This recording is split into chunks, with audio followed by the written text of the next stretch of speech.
Well, good morning, and welcome to the Salt Lake Center for Spiritual Living.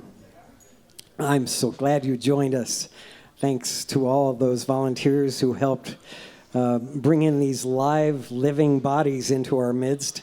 It's so great to see old friends and finally see the light at the end of this COVID tunnel.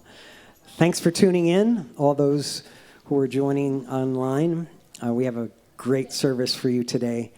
We're going to start off with a song called Change for the Better. It's all about spring coming, finally. It's hanging on. It's like you can you see the blossoms? Like they're budding. It's awesome. Change for the better, coming. 1, 2, 3, 4.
Good morning.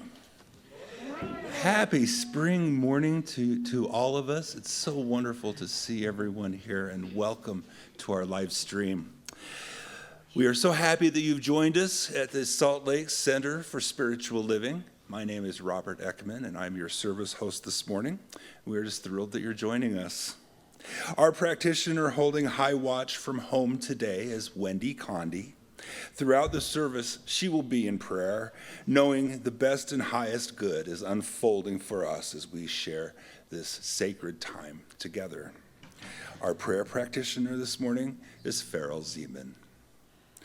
Our center is a spiritual community that teaches a philosophy for daily living based on spiritual practices and principles that are universal among religions. We honor all pathways by which people seek to know and connect with the divine, and we work on our individual consciousness so that we can make the world a better place.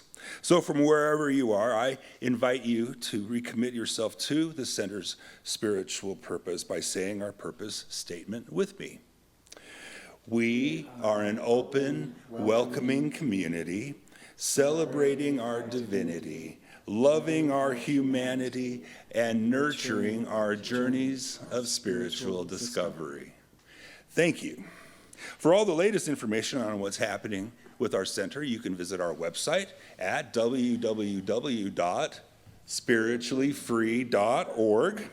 And on our homepage, you can submit a prayer request, see what's happening every Sunday, watch previous services, read about the good people you see up here on the stage and who put this service together for you, upcoming themes, and more. Today, we are thrilled that Kamrin Carver will be speaking to us on his theme, Bless-itation. Bless-itation. Shemaine Charette is our special music. Next week, Rabbi Alan Bachman will speak to us using the topic, the steeping out, the stepping up. As far as announcements, the Centers for Spiritual Living Diversity Inclusion Commission will offer a 2-day webinar on inclusive leadership this Monday and Tuesday, tomorrow and Tuesday, at 7 p.m. Mountain Standard Time. Each night, you are invited to join a breakout session of your choice, and these breakout sessions include prioritizing inclusion, awareness of intent and impact. Sorry, that's 2 of them. Awareness of intent versus impact, embracing change, bias awareness, and language. Now, this is open to practitioners, to ministers, to all members of the church. And together we will experience the value of sharing authentically about where we are in our growth and listening to where others are in their growth. You can find registration information, of course, on our website. On the 3rd Wednesday of every month, this Wednesday at 6 p.m., you can join a Zoom chat with other members of our center. These evening sessions are to chat and check in and to talk about the previous Sunday's topic and just to spend time together while we're still in these times of COVID. On Sunday, April 18th at 2 p.m., that would be today. Today will be the first planning meeting for our 50th birthday celebration. Now, as you know, our center celebrates 50 years as a charter center with Centers for Spiritual Living, and we want to plan a fun, exciting, surprising event for you. So I am in charge of this committee. Our afternoon meeting will be on Zoom at 2 o'clock. If you are still interested and did not receive the link that I sent, please let me know, and you are more than welcome to join us for this meeting to figure out what kind of fun we will have this summer. All right. Our center is founded on and grounded in prayer. This helps us deal with whatever comes our way and creates a positive experience regardless of our situation. Our professional prayer practitioners are trained in the art and science of affirmative prayer and are ready to pray for and with you. Click on the link on our homepage and send them a request, and all the practitioners will uplift you in prayer for the week. If you'd like to connect personally, let them know, and a practitioner will give you a call, and you can be an active part of their prayer for you. All right. Now, I invite you to please settle in and take a deep breath. Allow Farrell's reading and the centering music to take you to the sacred space within, and then Farrell will lead us in prayer.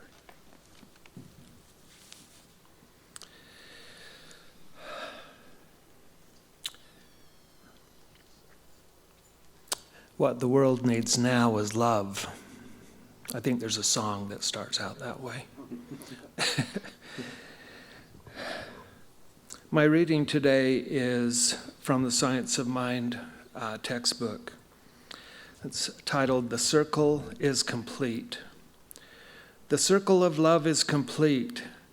It comprehends all, includes all, and binds all together with cords of everlasting unity. I cannot depart from its presence, nor wander from its care. My love is complete within me. The love of God binds me to itself and will not let me go. I shall make a home for you, O wonderful love, and we shall journey through life hand in hand. I shall sit in your presence and learn the wondrous things you will tell me, for you are God.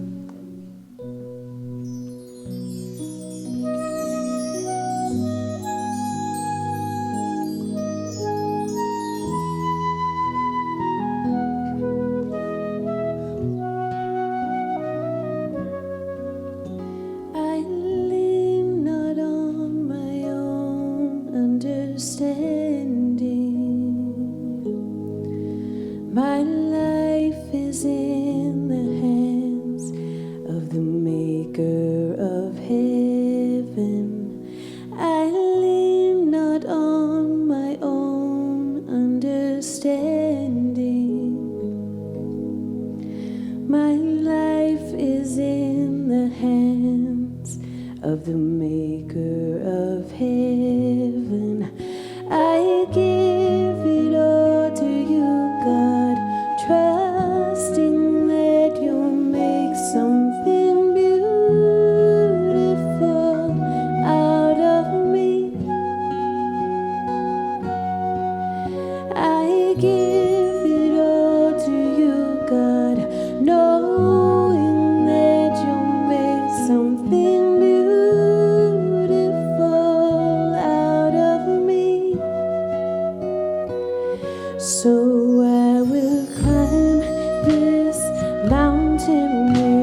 There's nothing I hold on.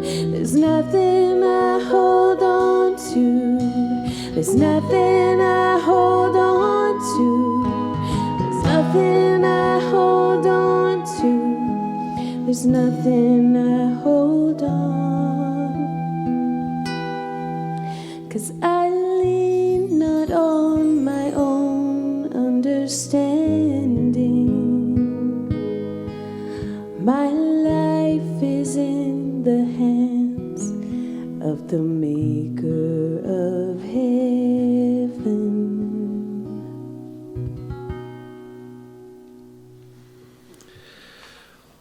And so, go with me into that stillness. Recognize the breath that comes and settle into that sacred space within. In this sacred space, I recognize our connection to that one divine intelligence that is the creator of all. And know that we are all created by that same one creator. And know that we are supported and blessed and guided and directed by that divine intelligence from within. And so as we settle into that stillness within, we find the answers that we are seeking. And I know that this is the case and that we are here today being guided and directed and supported as we participate in this service of thanks and this service of openness and willingness and acceptance. And as we participate in this, I find that we are very grateful and happy. And I claim these things into being as together we say, and so it is.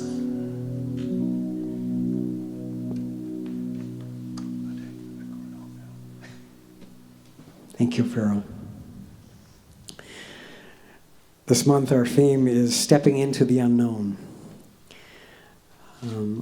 On the dark side of that, fear, pain, anxiety, trepidation,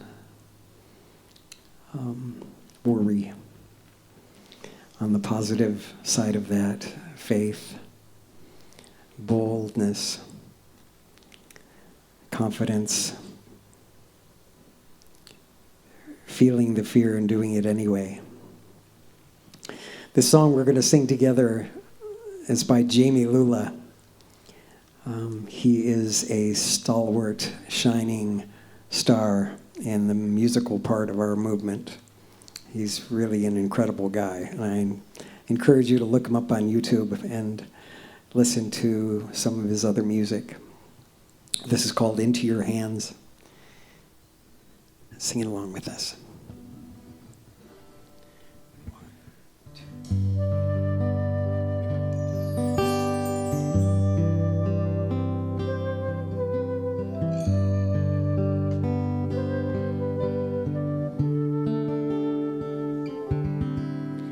Into your hands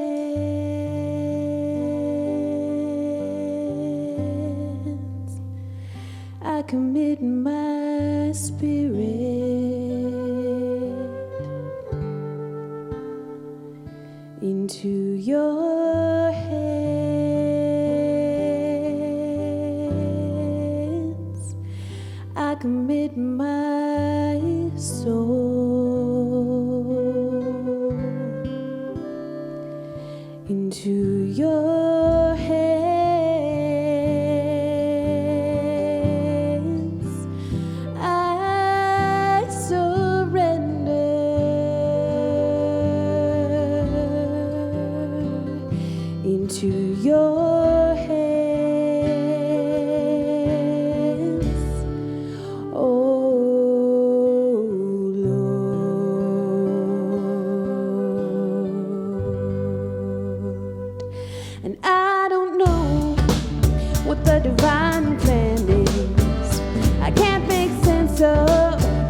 It's my privilege to introduce our special music today. Always tough for the husband of a talented musician. My wife has an extraordinary intellect and spirit. And when she allows her singing voice to ride on that flow of the divine, it is exquisite. And I eat your heart out. I get to live with this woman every day, and it is awesome. I'm so grateful that she chooses to share her gift here, and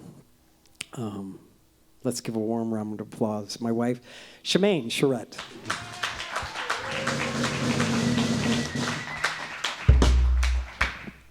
Thank you. That was sweet. I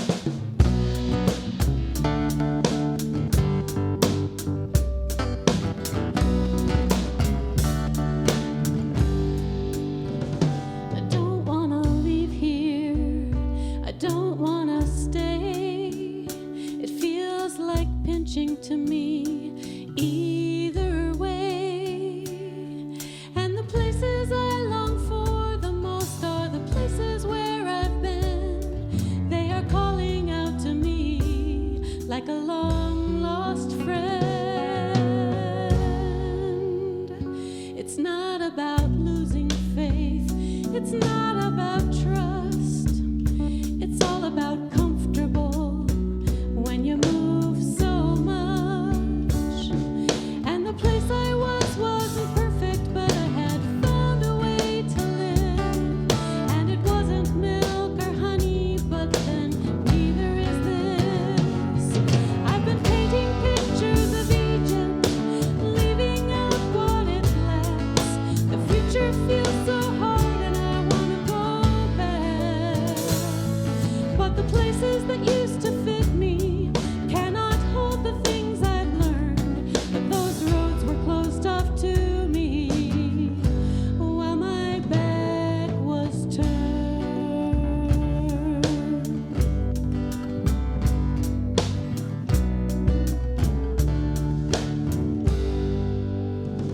The past is so tangible, I know it by heart. Familiar things are never easy to discard.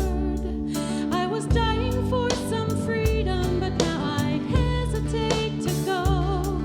I am caught between the promise and the things I know. I've been painting pictures of Egypt, leaving out what it lacks. The future feels so hard and I want to go back. But the places that used to fit me cannot hold the things I've learned. But those roads were closed off to me while my back was turned. I've been painting pictures of Egypt, leaving out what it lacks. The future feels so hard and I want to go back. But the places that used to fit me cannot hold the things I've learned. Those roads were closed off to me. Oh, those roads were closed off to me while my back was turned.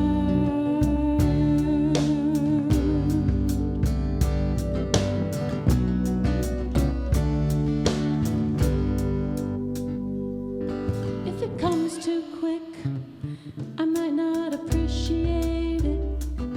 Is that the reason behind all this time in the sand? If it comes too quick, I may not recognize it. Is that the reason behind all this time in the sand?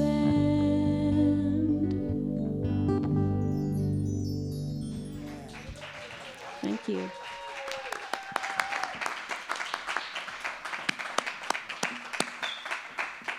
Oh, thank you, Shemaine. That was absolutely beautiful. She's just a messenger of such healing medicine to my heart with her voice. Thank you. And speaking of messengers of medicine, I am grateful for Kamrin Carver as a member of our community and the things that he's brought us.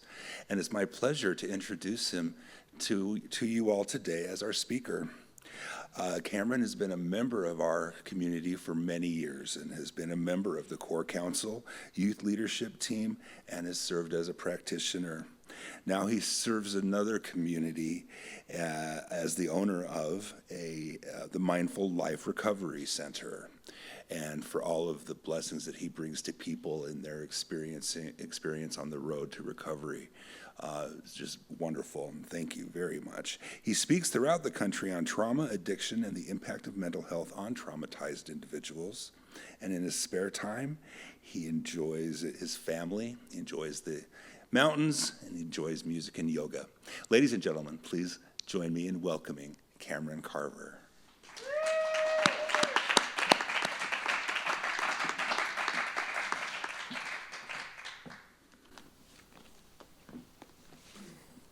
Thanks, Rob. I appreciate all those kind words. And I appreciate watching this community grow. Each time I speak, it seems to have doubled in size. And hopefully that will continue as time goes on. I think a lot of us are doubling in size during these times. And that doesn't always have to be physical. This month's theme, Stepping into the Unknown, is probably one of my favorites so far, just because I've had such an intimate experience with this in my life. I've noticed that my personal relationship with change has evolved over time, as I'm sure many of yours has too. I'd like to welcome any of those of you who may not necessarily have that close relationship that is positive with things that are changing. Whether we like it or not, change finds its way into our lives, and this last year has shown us that dramatically. I don't think any of us have been able to hide from that as much as we may have tried. And I know that our reactions to that vary and they differ. Some of us have gone through this last year and it has been a nightmare. It has driven us into our homes in isolation and has shut us down from what we know ourselves to be. For others of us, it has opened up new opportunities we never thought would be available. It has increased our abundance and our awareness and taken us into places which are actually beautiful and exciting. And then some of us have taken this opportunity to change, to continue to freeze, to be afraid, and stay stuck in patterns of behavior, and maybe even worsening those patterns over time. Regardless of what our reactions are today, I want to welcome all of those reactions to change. I know that we're never one thing all the time, and to be able to really embrace wherever we're at in the moment is really important. The month's theme has led to this week's theme, which is Bless-itation, a combination of the words blessing and hesitation. And I love that they put those two words together. I would never have done that. I just think those two concepts are never really brought together in a way that makes much sense to any of our minds. But this week challenged me to kind of go into the experiences of my life and of our philosophy and to just see how they play off of each other and why this particular concept would be valuable to us, especially as we learn to embrace the unknown. I love how the center will throw out a theme, and then every week we learn new skills and tools to develop our ability to respond to whatever that theme is. And so how to use blessings and hesitation simultaneously becomes our new skill set. So just think for a minute, pause, and really get centered on your own experiences of the unknown. How have you used the knowledge of the blessings that incur from stepping into the unknown in combination with hesitation as we step into the unknown? How have you used those two together? I'm imagining many of you are like me, and it took a little effort for me to realize, oh yeah, that's what I was doing. Because it's not the most obvious of processes in the world. But if we take enough time, I'm sure each of us can remember times where hesitation not only allowed us to take pause and experience the blessings that were on the other side, Or hesitations, like Rick was saying earlier today, can also have a dark side, and they can keep us from moving forward into the things that might bring us blessings. So what is our relationship to that? I would invite you to just take stock of that for a moment as we move forward here today. How many of us, when we face change, think to ourselves, why can't I just learn that blessings are on the other side of all of this? You'd think after enough time, we would know that the unknown isn't as scary as our brains and our bodies are telling us it is. And yet, no matter how old we get, the response remains the same. Well, I turn to my clinical understanding of the mind and the studies that I've done around neuropsychology, and I remembered that there is a part of the mind that intentionally will grab bits of information together and will hold it so that it can run in the background with little or no effort. So it creates patterns and cycles, so it doesn't have to think about it. It grabs it, it puts it together, and then it stores it so it can just run. And then all of its leftover resources can scan the environment endlessly for threats and problems and things that it has to be worried about. Because really, that's all the mind is. At its core, it is a worry-making machine, and we just get to deal with that. All right? Now, as we evolve as a species, I am sure that prefrontal cortex will get stronger and stronger and more dominant. But for now, we just get to deal with the fact that that's why it's there. It's there to keep us alive. It's there to keep us in groups so that we're safe. And so sometimes we forget that higher functioning, that, wait a minute, I have a choice here. I don't always have to respond to life as if it's going to eat me. We don't stop and question that enough now, do we? So looking at hesitation then is that space in between. So hesitation tells us how far or close are we to that spiritual connectedness that we espouse in this philosophy. I also want to point out that when we are young and our brains are just beginning to form, it is the environment that we are surrounded in that takes our little bodies and forces it into certain situations and circumstances, right? You will be here, you will behave this way, you will think this, you will eat that. And so we develop this sense that I am out of control, that life is chaotic, that I can't ever count on my environment, depending on, the kinds of parents that we had. So it's no wonder that we arrive at this adult phase in our lives and think that life is really unpredictable and chaotic and scary. And so it's our work then to challenge that, to challenge the 5-year-old that's driving the car off the cliff day after day to say, hey, sweetheart, can I have the wheel for a minute? You haven't been driving too well because you can't see over the wheel. And so taking this adult side of ourselves and replacing that child that just wants to, take that power back somehow, right? Depending on whatever phase of development we were at, we could have taken that power back through our eating or toileting behaviors. And then as we advanced in age, we could have taken that power back by sexual expression or rebellion against the norms of our culture or our families. But we still do that. To this day, we carve out these little pieces of life that we can control. Sometimes that gets out of control and we develop severe panic and anxiety disorders or obsessive compulsive symptoms that have to control little things like how far our clothes are apart in the closet. That's me. Or, have to wash our hands a million times. I invite you to be kind and gentle to yourself. Realize how much you're fighting against in this effort to really evolve your mind, to evolve your body. Because we're overcoming so much preconditioning, so much genetics, so many transgenerational patterns that have been passed down throughout the generations to us. Whether it's in our DNA or whether it's in behaviors that we adopt, be gentle as we learn these skills. I remember that in my early developmental years, I never went to the same school for 2 years, more than 2 years in a row, until I was in high school.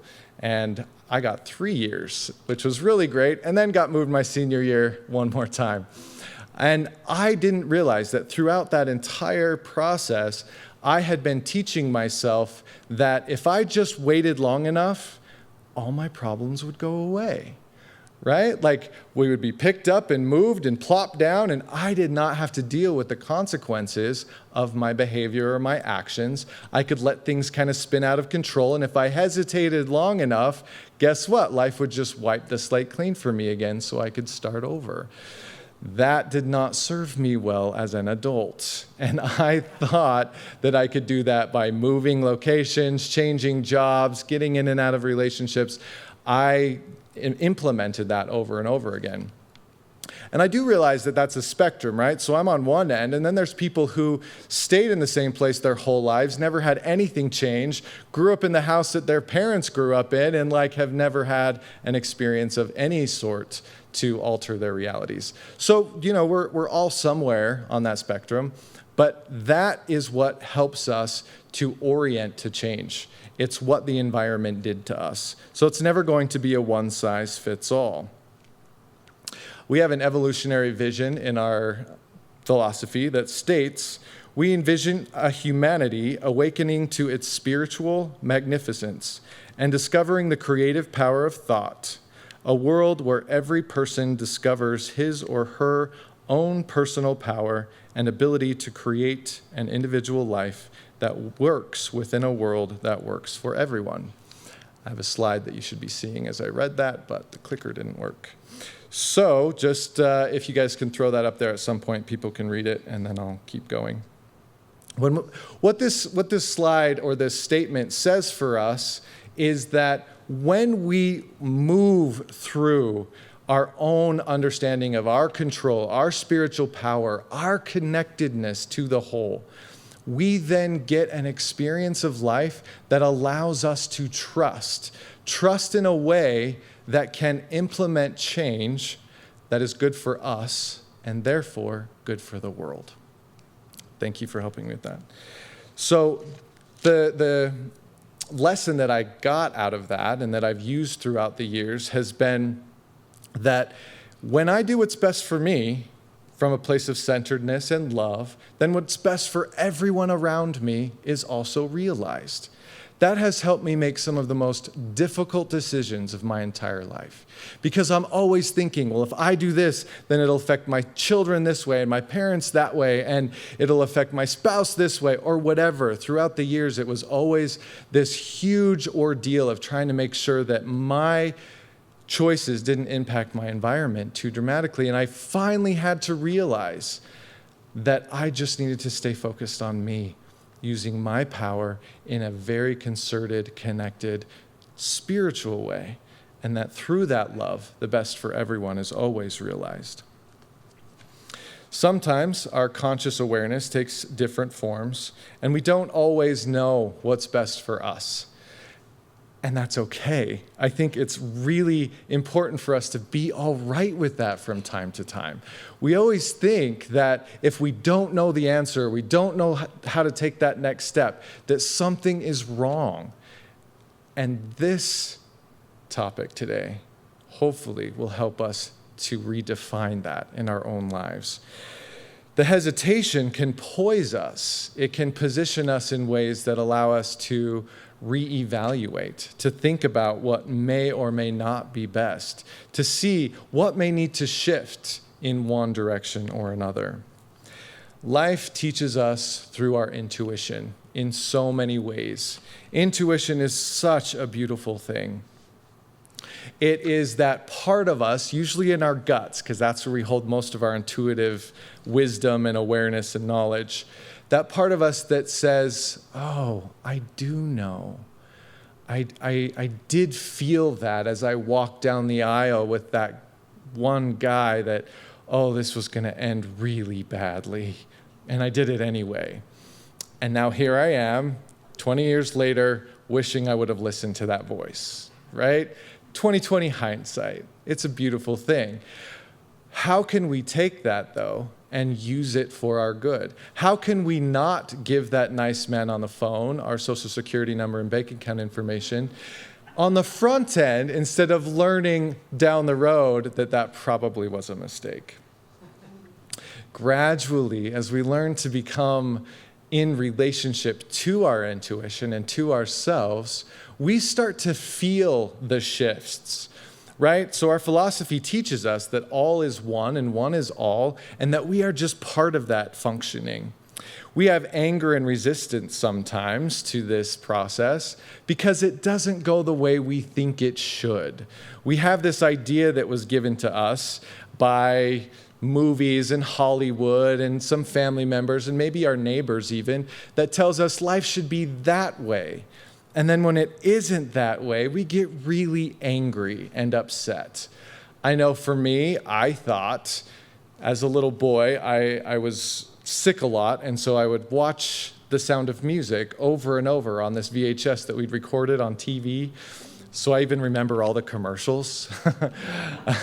And so I remember watching the Von Trapp family and thinking that one day I would adopt 7 children and raise them as my own on the mountainside, teaching them to sing and homeschooling them into their greatness. And that did not happen. But guess what? I still think it should, right? There's part of me that honestly believes that this is who I am and this is what I was born to do. And so every day I get to challenge that. I know that we all have our own stories. I mean, you listen to the people in your lives, we're all talking like this in some way, right? I never thought it would end up this way. I never thought I would be here. And it's that statement that tells us how far away we've moved from that connection to our oneness, our divinity, our intentionality. So the invitation then becomes to bring ourselves back from those shoulds and into the reality that's actually happening around us. The one we're missing out on every day because we're constantly trying to superimpose something better upon it. I know that most of us have been at a point in our lives where we've realized that what we thought was best really wasn't. And imagine if we're doing that to ourselves, how much more inaccurate that is when we try to take it out on a grander scale to those in our closer lives or our societies or even the world at large. And so what I love about our philosophy is that it re-grounds us. It tells us that when we hesitate or experience hesitation on our path, it is symptomatic of embracing separation. We need to realign and remember that we are not separate. It's one of the more difficult concepts to wrap our head around because we want to make things good or bad. We want to make them right or wrong. And what we don't see when we're in it is that the 20/20 hindsight that eventually comes is going to show us how it really was the best thing that could have happened all along. And yes, it was a bad thing, and it hurt, and it created a lot of pain and a lot of destruction. But because God and life and love are good, the outcome is good. So I'm going to bring up the symbol here for us. I know that we've seen this a couple of times, but the Science of Mind symbol is so important to ground and root ourselves in when it comes to these kinds of concepts. So when we look at the circle is life. The circle is everything that God is. Within the circle is how God is operating, how God is functioning. What we see here is that the spirit, the top part, is infinite possibility. It's anything that could possibly happen. And then we have the middle part, which is that individual expression, the soul, the law, the belief that we all function within, that we get to determine at any point in time. So we get to determine out of infinite potential, what am I going to allow to pass through? What am I going to say is okay for my physical experience, which is the bottom part, body effect? Now, what hesitation does is it pauses us in that middle space. And it says, hold on for just a minute. You're starting to create something, whether it's beautiful or something that you might not want, because we can both feel when something is brewing, right? Like I'm brewing something really exciting, or I'm brewing something that I should be terrified of. It's kind of that like winds of change, something's in the air.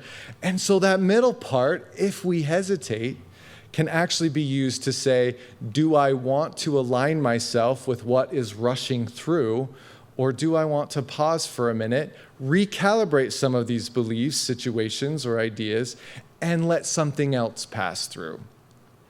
So it's actually a beautiful place that we can exist. Now, the creation that we determine is conscious and unconscious, both simultaneously. And what we have to realize is that sometimes we're going to create things that we didn't intend because the subconscious beliefs were so strong, they just intended them into our existence. But what we realize over time is that just like water, our thoughts take on different forms. Water can sometimes be the ocean. It can fall like the rain. It can rest like the dew. And it can freeze like the glaciers or the ice caps.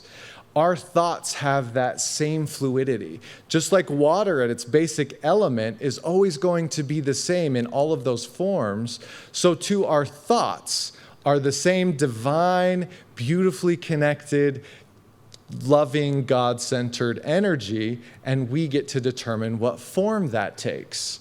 Right? So fear, when we really look at it, its basic component is just faith in the negative. Right? It's saying, I believe this negative thing is going to happen. That can be a flag. We can use Bless-itation to come into that space and remind us that blessings are available if we stop for a minute, redirect that faith and say, I can just as easily have faith in this exact opposite thing as I do in this negative thing. And we can switch it instantly. I do have a new favorite. His name is Matt Kahn. I don't know if you guys have seen this metaphysical wizard on stage or in YouTube, but he has a really great quote that ties into this. He says, everyone is 100% intuitive about the things they need to know. If there are things that aren't known, it simply reminds you what doesn't need to be known at this time. Right? Oh, okay. So if I know something, I'm supposed to, and if I don't, I'm not. That is so simple. But how many of us try to force it? I should know right now. I should know what this next step is. I should know that everything is going to work out fine, and here's how, in all of the many faces and facets that it does.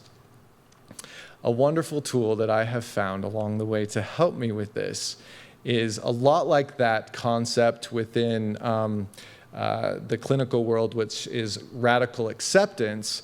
And I have kind of twisted it a little bit to say radical gratitude. So when things come up in my life that hurt, like stubbing my toe or dropping my toast or messing up on a song that I'm rehearsing, instead of getting that angry feeling, that instant closing off of the heart and the creative space, I have taught myself to open. So if I bust my toe, instead of the swearing and the proverbial profanities that may ensue, I instead say, oh, I'm so grateful it didn't catch the toenail this time. Oh, thank God it didn't break again, right? Or whatever I have to say, but gratitude flows. And I'm telling you, it's magic. The toast drops. Oh, I'm so glad it dropped face up. Right? Golden, right? And you can just move into this new space where things don't have to be these curses. Life can be a blessing, and we can retrain our minds and our bodies to see it that way the more that we move into it. As I have studied a lot of the concepts within Science of Mind, what I've seen is that we can change everything about our lives. our thoughts, our bodies, our environments, our jobs, our social networks, everything. And yet, all we do is sit around and complain that things aren't the way we think they should be. Imagine how much power is being sucked out of us as we go into those complaining phases, as we talk to people about how wrong things are and how bad life is. That is creative potentiality, as Deepak Chopra would say. That is our potential creating what we don't want. We can create good and beauty and joy just as easily if we start talking about that, focusing on that, being grateful for that. Our entire lives can change. So instead of seeing these places in our lives as punishments, when it seems to just stop and we don't know what's next. Like there's this abyss and we know that if we step off of it, we're going to die, because that's what we've learned through our past. There's a way to change that. There's a way to teach ourselves that the blankness, the blackness that we are now feeling like we need to either jump off of or are getting pushed off of, either way, is a bad thing. We can change that. So this 2020 hindsight is a gift. As we look back, we can see how we've used it in the past and then change it to see how it's the key or the doorway to what we actually want. We can tell our brain, you don't need to have all the answers right now. You don't need to know the how or the where or the when. You just need to jump. That's like the most impossible thing for a mind to do when it's untrained. And so we get to be in that constant retraining, reminding over and over and over until it starts to listen. The greatest example I have of this was when I was in grad school. I was working 4 jobs, and I had this, it was actually a group of people I met here at the Spiritual Center, come to me and say, hey, we want you to help us start this outpatient treatment center for adolescents. When I was teaching the adolescents here, it was my love. It was everything. It was like the air that I breathed. And so it was just a natural thing for them to say, hey, you've taught our nieces and nephews and children and everything, like, come help us do this over here. It's something I'd never done before. But I was like, yeah, let's do this. But in order to do that, I had to let go of 4 very secure jobs that were paying me enough to live and trust that if I did, that this pursuit would take care of me. And it was a brand new company. Like, it was just them. It was just this family starting it. I had to trust with everything I had that this was going to be a good move. And I was more terrified of doing that than I've ever been in my whole life. I did not have a clue what was going to happen. That company could have failed in 2 months and I would have just given up everything that was supporting my family. I could lose my career because I couldn't finish school because I couldn't afford it. One of the companies I was at was paying my education. So, just all this fear, and hesitation. And I wasn't getting my answer. My yes or no answer was not coming, right? My intuition was not giving me that go-ahead that I thought I needed to take that leap. And I waited. And that hesitation eventually built up enough, just energetic momentum that I was finally forced to make a decision. And what I realized is if I would have made a decision at any point along the way where I wasn't ready, that I would have missed out on a very important part of my process, of my transitioning from one to the other. My hesitation looked bad at the time. It looked like I was confused. It looked like I didn't know what was going on and I was wasting time and that everything was going to fall apart. And then when I finally leaped, it pushed me. That momentum was like a gun firing, and I shot out like a bullet, and it was the best move that I've ever made. And I didn't know it would be until I did it.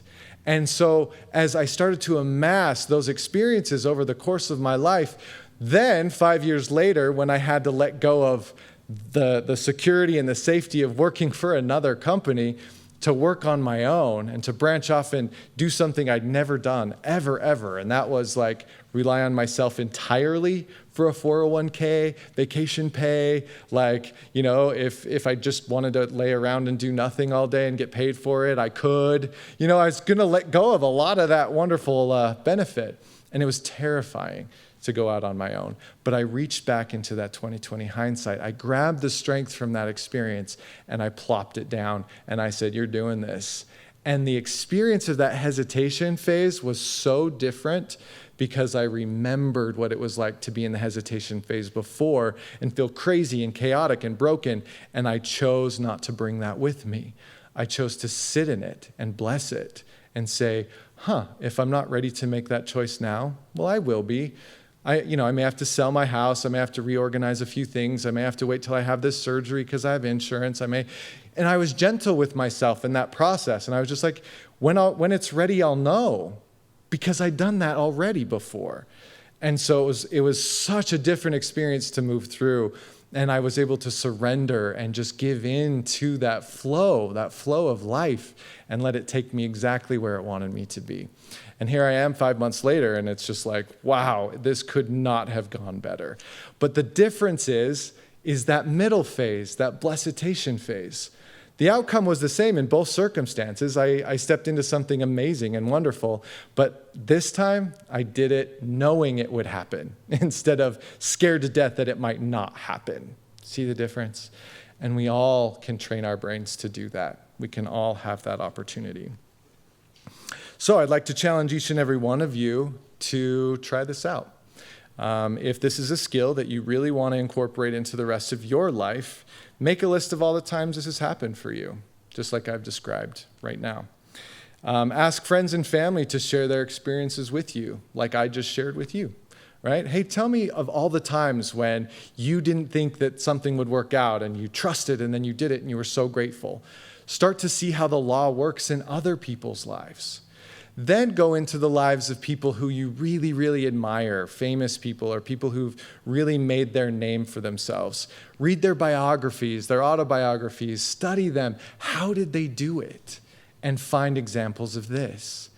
This is training your brain to start to see that, wait a minute, maybe it's not always right. Maybe I should push back a little bit when it tells me stop, don't do this, or everything's going to end horribly.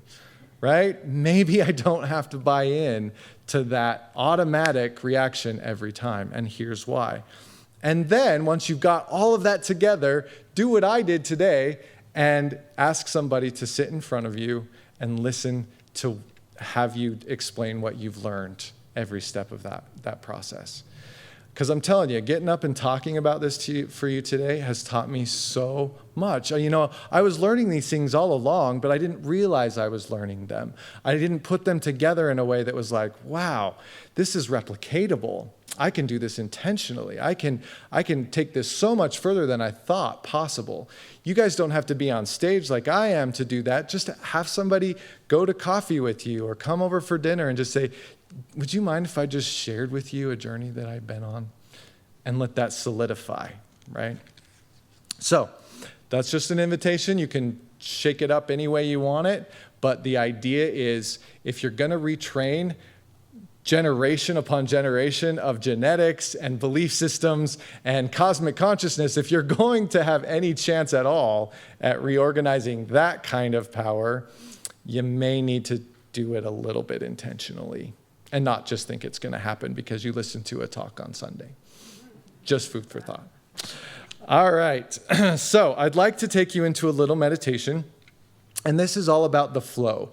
So when we're in the flow of life, there's a really distinct feeling. And I don't know how many of you are familiar with this, but when I started studying science of mind, I connected to it while I was meditating. I connected to this flow that was all around me. And so the way that I'd like to show you my experience of this is through a river. And so just get comfortable, relax in your bodies, just sit there and open up and imagine yourself in a river.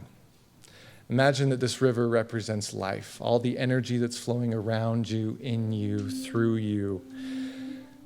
and just pay attention to everything that's happening.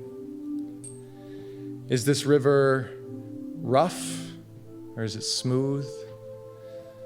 Could you jump out and stand up in it, or is it so deep that you wouldn't dare?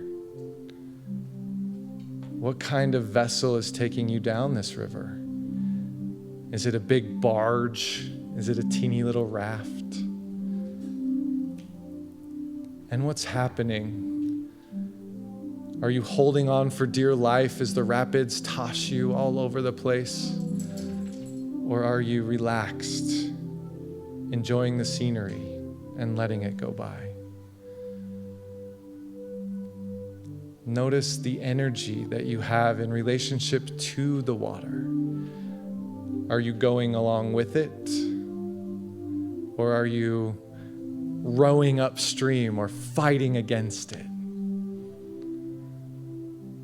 Feel the energy that you have in relationship to what's already happening around you. Are you joining with it, or are you staying separate from it? And just notice what you would want in this situation.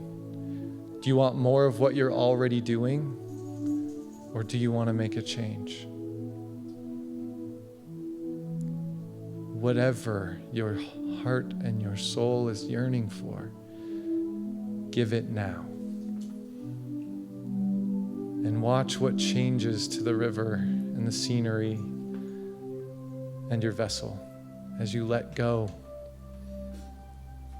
or as you create more of what you want. Feel your heart open and expand as the energy rushes through, and as you step into that flow and become one with it, absorbing all the knowledge and wisdom, all the patience and love, and let it fill your heart. And while you are in this space, I offer this spiritual mind treatment to you, allowing my words to become yours as I acknowledge that this river is all of life. It is everything that you are and that everything is encompassed of. That you are one with it. That your will joins to it effortlessly when you allow it. And that as you align, the blessings and joys of this universe flow through faster and more intensely than you ever thought possible. And as you embrace what is next for you, as you jump off your own proverbial cliff into that unknown, grow those wings that will carry you safely to your destination. Enjoy the views as you free fall through the air. Feel the exhilaration, not knowing where you will land, but knowing that it will be wonderful. And that when you do land, the gratitude that you had all along the way not only blessed you for the journey, but embraces us and loves us as we arrive. And as I speak these words, I know them to be true for myself and for all those within the sound of my voice. I release the need to know how or when or where this will be my reality. But I act today as if it is so. Letting that go, together we say, and so it is. I am so blessed. I am so blessed. I am so grateful for all that I have. I am so blessed. I am so blessed. I am so grateful. I am so blessed. I am so blessed.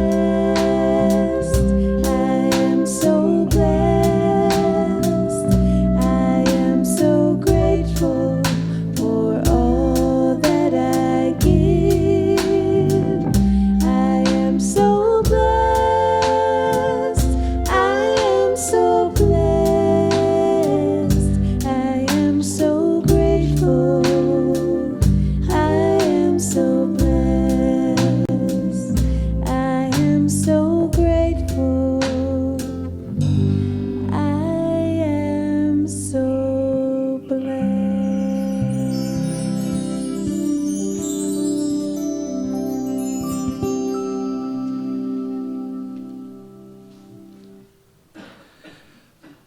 Now is our time of conscious giving, which in our center is one of our spiritual practices, something we do for our own spiritual health and well-being. We recognize the blessings that have come to us as part of the divine flow of good, and in gratitude, we keep that flow going by sharing what we have with our spiritual center so that it might continue to bless us and remind us of the truth of who we are. We understand that some of you are experiencing changes in your financial situation. Just know that for those of you who can contribute, to contribute. It will mean more now than ever. If you are here with us, an usher will be coming around with a basket should you want to give that way, or you can use the information on the screen to text your gift. In the spirit of gratitude for your good, please bring your gift to your mind and your heart as we speak together our giving blessing. Divine love as me blesses and multiplies all that I am, all that I have, all that I give, and all that I receive. Filled with gratitude, I let this be, and so it is.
Let's invite Shemaine back up for some special music.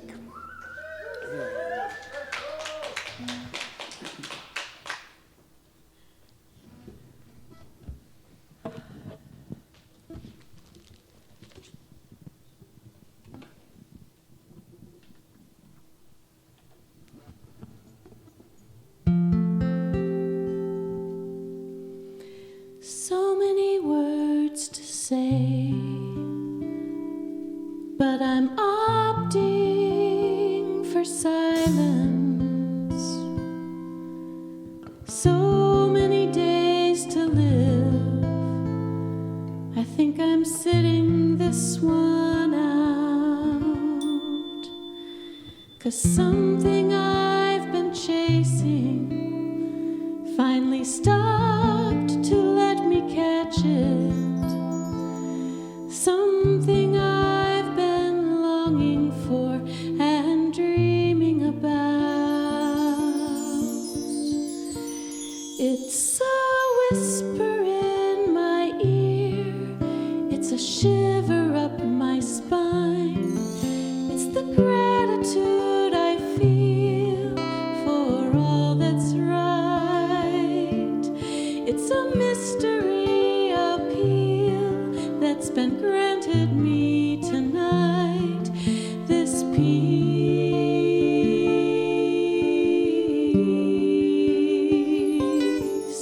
this peace.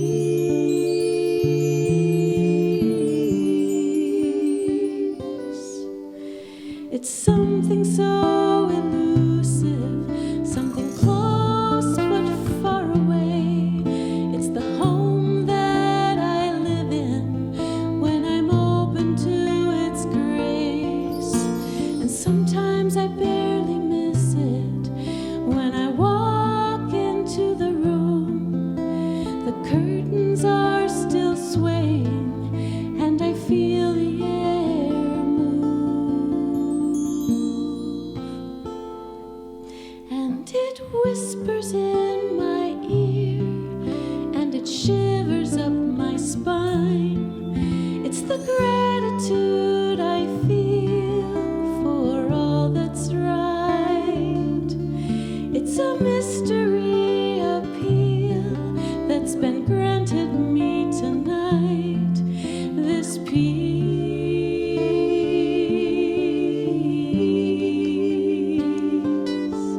this peace.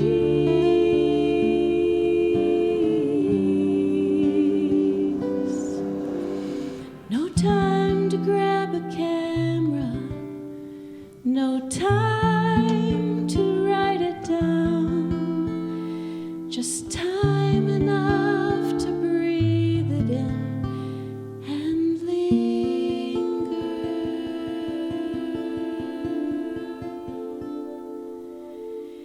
And it whispers in my ear, and it shivers up my spine. It's the gratitude I feel for all that's right. It's a mystery appeal that's been granted me tonight. This peace,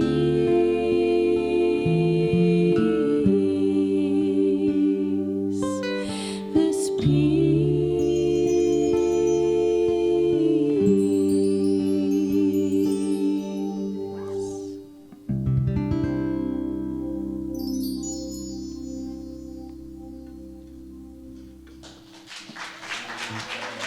Thank you. Shemaine Charette. Thank you. That was beautiful. Cameron, wonderful message, as usual.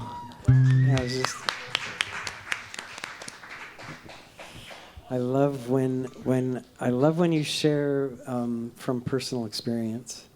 You're not just an instructor in front of a bunch of students. You're definitely a mentor, but I love just how authentic your message comes through. Powerful message. Thank you. Thank you all for being here today. Have a blessed week. Let's go build a mountain, even though we don't know how. We can just be rest assured in the intuitive knowing, the higher wisdom that's always accessible to us. Let's sing together. We're going to build a mountain. 1, 2, 1.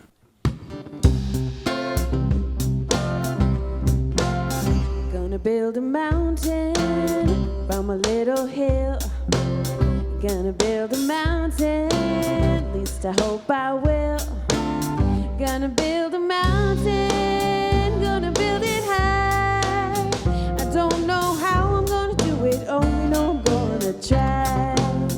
Gonna build a daydream from a little hope. Gonna push that daydream up the mountain slope. Gonna build a daydream, gonna see it through. Gonna build a mountain and a daydream, gonna make them both come true. Gonna build a heaven from a little hell. Gonna build a heaven, and I know done well. Gonna build a mountain with a lot of care. I'll take my daydream up the mountain, heaven will be waiting there. Gonna build a mountain from a little hill. Gonna build a mountain, at least I hope I will. Gonna build a mountain, gonna build it high. In my mind I have a vision, my mountain's gonna touch the sky. I'll take my daydream up that mountain, and heaven will be waiting there. Yeah. Thank you.